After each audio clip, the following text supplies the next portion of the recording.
ทุกคนสบายดีพ่อแม่พี่น้องในมื้อนี้ผมจะพาทุกคนไปหับชมวิถีชีวิตชาวบ้านไกลกับชนบทเวียดนามคือเก่าเนาะเพราะว่าเขตกุมสามหรือว่าเขตใกล้ๆบ้านคมพากโดนี่มีแต่ว่าหมู่บ้านที่ติดกับชายแดนลาวเวียดนามแล้วก็อยู่เรียบตามชายแดนลาวเวียดนามเลยแล้วเราจะไปในหมู่บ้านนี้จะเป็นหมู่บ้านพะลูวะตางคนจะเป็นชนเผ่ากระโดที่อาศัยอยู่ตามเขตใกล้ๆเวียดนามเนาะในมื้อนี้บรรยากาศก็ประมาณนี้เลยอันนี้คมเปิดคลิปอยู่บ้านคมพากโดนี่ทุกคนก็คือเมื่อวานเมื่อซืนนี้เนาะเมื่อวานเมื่อซืนนี้ฝนบ่ได้ตกแต่ผมปล่อยคลิปให้ทุกคนนะครับไปชมแต่ว่ามื้อนี้ฝนตกเบิดมือทุกคนโอ้ยนอนรับฝันดีขนาดเลยนี่บรรยากาศก็ประมาณนี้เลยเนาะภูพานี่ที่ภูคมเคยขึ้นเนาะเคยไปพุ่นแหละเอาชีวิตรอดในป่าประมาณนี้เบิ่งน้ำเมฆน้ำหมอกทุกคนเลยเอาผมจะพาทุกคนเลยพ่อแม่พี่น้องไปรับชมพูนหมู่บ้านกระเจ้าเนาะมีแต่ว่าไปติดตามวิถีชีวิตกระเจ้าเลยไปนำกันแต่ว่าการเดินทางเฮาสิบ่อัปเดตอีหยังกันหลายทุกคนเฮาเห็นตลอดเนาะมีแต่ว่าเฮาไปเบิ่งวิถีชีวิตกระเจ้าอยู่ในพุ่นเลยไปตอนนี้คือเฮาเข้าไป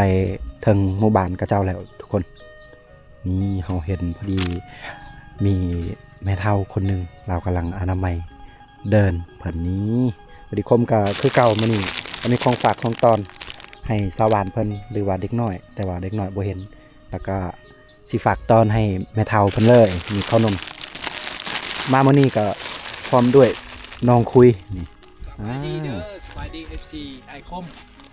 ทุกคนก็สิเจอวันนี้เรามานำกันมาอยู่ที่หมู่บ้านชายแดนเวียดนามเนาะแม่นขึ้นนี่แม่นเวียดเลยเนาะแม่นตอนนี้จะเป็นเส้นทางที่ไปเวียดนามไปเวียดนาม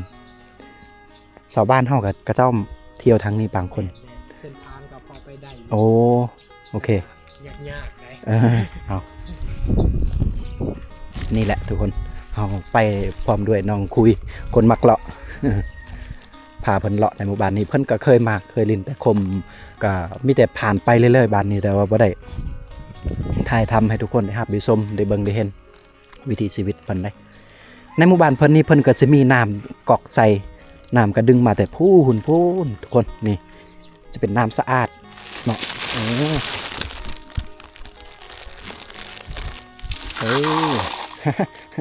แห้งกันนั่นเลยน้ำเพิ่นนี่จะบ่ขาดเลยเย็นได้คือเว้าได้เนาะหมู่บ้านที่ติดกับชายแดนลาวเวียดนามนี่บรรยากาศหนาวทุกคนเนาะฝนจะตกแน่คืออยู่บ้านคมกับช่วงนี้ฝนตกต้นไม้ใบหญ้าเขียวขจีเลยแล้วก็เส้นทางที่เราเห็นทางหน้าพุ่นก็จะมีเขื่อนกับเจ้าลังสีฟ้า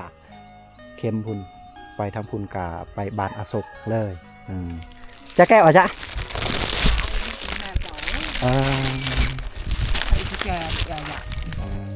เพิ่นว่าเพิ่นบ่สบาย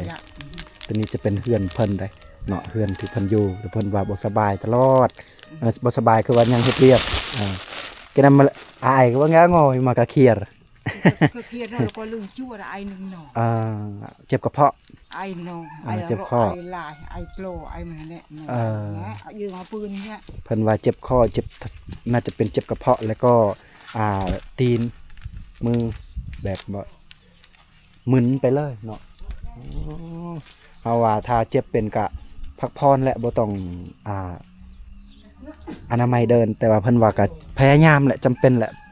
เพิ่นว่าอีต้นลูกอีต้นลานก็หญ้าเดินนี่สีเขียวคือเว้าอีกแหละแต่ว่าเฮือนเพิ่นก็สีเขียวเข้ากับบรรยากาศเลยแก้วบ่จ้าแก้วตัวมาเจ้าเลยผมเอามาโยนเนอะ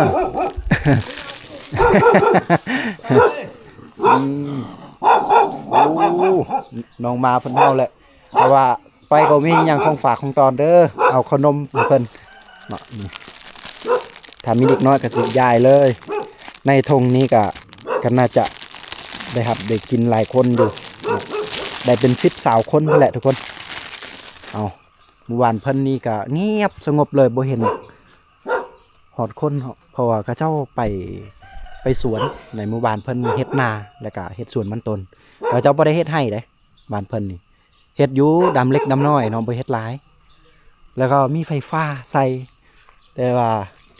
ก็บ่เห็นโรงสีแต่ว่าเห็นคกตำข้าวอยู่เนาะคกตำข้าวอยู่กองตารางนี่ฟืนเพิ่นเต็มเลยแล้วก็ยังน้องหมูโอ้ยน้องหมูเพิ่นบักอ้วนๆทุกคน วิถีชีวิตชาวบ้านนี่อันนี้ก็คือคันใดที่เพิ่นใช้ชีวิตแล้วขึ้นเฮือนหลังนี้โอ้ไม่พุ่งเนาะตัดเอาไม่พุ่งประมาณนี้แหละที่ว่าใกล้ๆกับเวียดนามเลยไปทางพุนจะเข้าเวียดนามก็เข้าได้แล้วก็เฮือนหลังนี้จะเป็นเฮือนแบบทรงสมัยตะกี้เนาะโอ้นี่ทรงสมัยโบราณเลยน่าจะเป็นเฮือนเขาจะเอาไว้หีบแน่แม่นแหละทางนี้ก็จะเอาไว้หีบนี่น่าจะมีคนอยู่บ่เลยว่าบ่อยู่มีความหมายก็คือกระเจ้ายังใส่ในเฮือนนั้นนี้ปัจจุบันนี้ยังอยู่แต่ว่าคนหันไปสวนแล้วไปไห้ไปนาพุ่นละไห้บ่มีไปสวนไปนาทางนี้อ้อมหอบนี่ก็สิมีโอ้เพิ่นปลูกมักแตงคนเอ้ยนี่ป้าทางหน้าพุ่นก็จะได้ยินเสียงเขียดห้องบ่แน่ใจว่ากองเฮาจะได้ยินบ่น่าจะได้ยินป้อโตเสียงเขียดห้องแซวๆเลยเพราะว่าอ้อมหอบนั้นก็จะมีน้ำตะเลียบเนาะนี่เลียบไปทางพุ่นน้ำตะเลียบที่ออกมาแต่บานโฮบานตะเลียบไปทางพุ่นแหละกับพานในหมู่บ้านเพิ่นนี่คือเก่าเนาะกาสีประมาณนี้แหละบรรยากาศก็สิเย็นๆแน่แล้วก็จะได้ยินเสียงเขียดห้องแน่หมู่บ้านเพิ่นกับบุพอจะได้ครอบครัวเนาะนี่เมื่อกี้เฮามาแต่ทางนี้แหละโอ้เหือนหลังนี่งามกว่าหมู่เลยเนาะโอ้บอกคุยสุดยอดเหือนนี่ทางเทิงเด็กน้อยคือผมลงมาเนาะว่าสิเอาขนมให้จะแก้วนั่งเฉียดจ้าจะแก้วเด้อ เอาเฉลียลแก้วเขาบอกให้เด็กหน่อยลงมาเอาขนมว่ะนี่แต่ว่าเพิ่นน่าจะยานหรือว่าในไรหูเฮ้อแก้วนอกจากแก้วเยอะเฉลียลบางทีลงมาแหละเขากำลังสิว่าบางทีอากาศเย็นแล้วเพิ่นก็เลยบ่อยากมันได้เฮ้อแก้วย่อเชียร์ละดำมองแง่ไก่ย่อยันเละจะแก้วนะ นี่โอ้ลงมาแหละนี่เชียร์ละเนื้อโตเนื้อโอ้ยเขื่อนหลังนี้งามเพิ่นเห็ดเนาะแต่ว่าเสาปูนเพิ่นใส่นี่เด็กหน่อยลงมาแล้วลงมาเอาย่อเชียร์โดเชียร์ในหมู่บ้านนี้ก็จะเป็นชนเผ่ากระโดปากเว้าคือคนชนเผ่ากระโดเอาย่าละแก้วเนาะใหญ่มายังโยนกี่คำเอิญเอาไว้ตรงเอาขอบใจกี่ตรงเนอะย่ากูตรงขอบใจคำเอิญน้ำเละคำเอิญย่าเอ้ยโยนลูกคนนี่กำลังสอนเด็กน้อยให้ก็จะขอบใจก่อนคำเอิญเอาไว้ย่าเพราะว่าเด็กน้อยนี่เขาเว้าภาษากระโดออกเหียดเนาะแต่ว่าถ้าว่าขอบใจก็เจ้าสิบุหูแต่ว่าเขาว่าคำเอิญก็เจ้าสิหูอย่าเฮ้น่ะนั่งด่ะอย่านี่อย่าเนาะไม่เลยละไ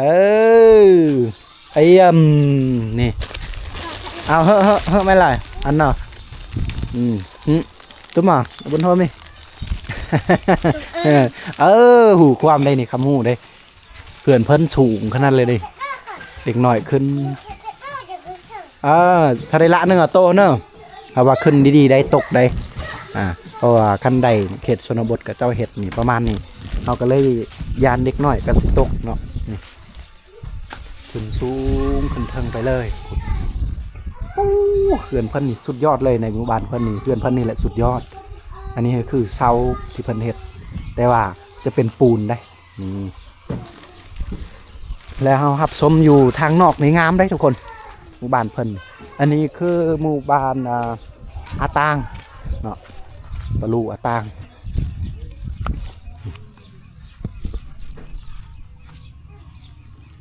ถ้ารับชมแต่ทางนอกนี่โอ้โหสุดยอดหลายนี่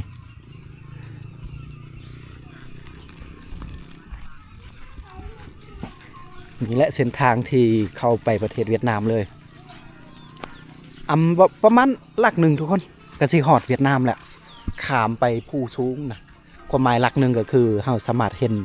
แหนมเห็นเฮือนซานบ้านแปลนเวียดนามแต่ว่าผู้สูงนั้นก็จะเป็นบอนที่ว่าก็เจ้าต้องได้จ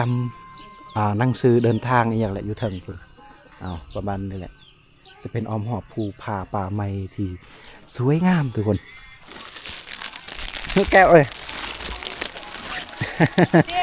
Con nghe cày sầm เบยอย่า เอา cảm ơn chạy đó เด้อขอบใจขอบใจ chạy không niền อืม ra kẹo mày เอาให้เพิ่นเนาะโอเค thử bánh đừng là tì บนมังอยู่นี่ก็จะมีสัญญาณอินเทอร์เน็ตเวียดนามแต่ว่าเฮายังบ่ได้เบิ่งโทรศัพท์หาก็เติมเน็ตเมื่อกี้นี่เติมเน็ตเวียดนามตัวนี้ก็จะเป็นบอลที่ว่าอันหม้อที่ว่าเพิ่นเฮ็ดเหล้านี่ปรุงแต่งบ้านเพิ่นก็จะมีห้องน้ำใสทุกครอบครัวเลยถือว่าบ้านสะอาดอยู่บางหมู่บ้านก็ที่เฮาไปชนบทเอเรียรอก็บ่มีห้องน้ำใสประมาณนี้ได้ ลงหอดลุ่มกับบ่เห็นเด็กน้อยเขาน่าจะไปบ้านข้างหน้าเอาไว้ไปมืออื่นบ้านข้างหน้าพูดทุกคนเอาไว้ให้เด็กน้อยเพิ่น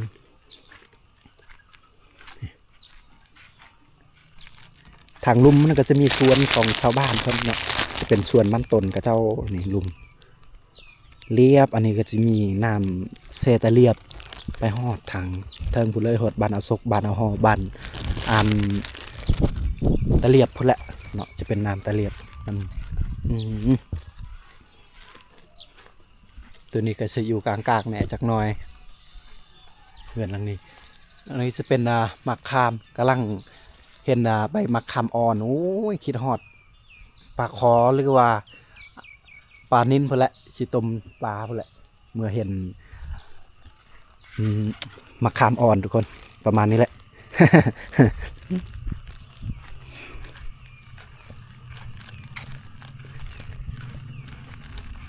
คือว่าและไปก็ไปล่าๆแล้วเด็กหน่อยยังก็บ่เห็นเป้าหมายของเฮาก็สิเอาขนมให้เด็กๆเพิ่นแน่เนาะบางบอนเด็กน้อยก็เจ้าต้องการขนมนี่แต่ว่าบางบ้านที่ว่าเจ้ามีแน่จังน้อยก็เฮาก็น่าจะข้ามบ่ได้ทายอันนี้ก็คือเส้นทางที่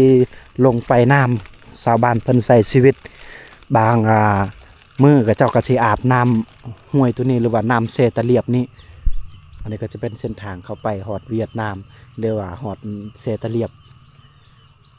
กับบ่ได้มีอีหยังได้ฝากได้ต้อนให้ทุกคนได้รับได้ชมได้เบิ่งได้เห็นเด้ออันนี้แหละที่เฮาเดินทางมาแต่พูดแต่บ้านคมมาถ่ายวิถีชีวิตชาวบ้านเพิ่นที่ติดกับชนบทเวียดนามหรือว่าติดกับชายแดนลาวเวียดนามกราบขอบอกขอบใจพ่อแม่พี่น้องและ FC ทุกคนที่เคารพและฮักแพงที่ได้รับได้ชมในวิดีโอคมสุนทรพกโดในการถ่ายทำในหมู่บ้านอาตางหมู่บ้านอาตางนี่ก็คือคมเปิดคลิปแต่ทำอิฐแหละหมู่บ้านนี้สิมีแต่ว่าฤดูหนาวหลายกว่าฤดูร้อนเนาะตอนนี้ก็จะเป็นเดือน4ทุกคนก็สิฮู้เดือน4จะเป็นบางชนบทกับเจ้าก็เฮ็ดให้ได้เฮ็ดให้ไถนาไถสวนพุ่นแหละมันก็ต้องได้จุดสวนจุดให้แต่ว่าบ้านเพิ่นนี่โอ้โหจนว่าหนาวขนาดเลยเนาะบ่สามารถเห็นท้องฟ้างามๆนี่มีแต่ว่าต้นไม้เขียวๆโอ้ยเด็กน้อยนี่โอ้โหเขตกระเจ้านี่กระเจ้าลึงแล้วความหนาวทุกคนนี่เด็กน้อยนี่ความหนาวนี่ทุกคนก็สามารถเห็นเบิ่งได้ฝนตกตลอดนี่น้ำจนค้างคาและก็ หญ้าตายหลายเนาะเพราะว่าหนาวหลายเกินไปก็หญ้ามันก็ตายถ้าว่าแดดร้อนเกินไปก็สิแห้งแล้งบ่เห็นหอดหญ้าเลยเนาะนี่โอ้โหอันนี้แหละทุกคนที่เฮาได้รับได้ชมได้เบิ่งได้เห็นต้นไม้ใบหญ้าก็เขียวๆงามๆเนื่องจากว่าติดกับเวียดนามชายแดนเวียดนามเลยไปข้ามภูพุ่นก็สิเป็นประเทศเวียดแล้วขึ้นพุ่นก็เวียดนามทุกคนเพราะฉะนั้นอยู่เวียดนามก็อากาศหนาวอยู่ลาวเฮาก็ยังมีอากาศหนาวที่สุดเลยเนาะนี่เฮาเบิ่งกว้างไปทางพูนก็บ่เห็นคำว่าท้องฟ้าเห็นแต่มืดครึ้มฟ้าบดเนาะบางชั่วโมงก็ตกบางชั่วโมงก็บ่ตกเมื่อกี้หากับฝนเสาตกนี่น้ำค้างคาเลยโอเคทุกคนได้รับได้ชมได้เบิ่งได้เห็นนี่คือหมู่บ้านอาตางที่ว่าฤดูหนาว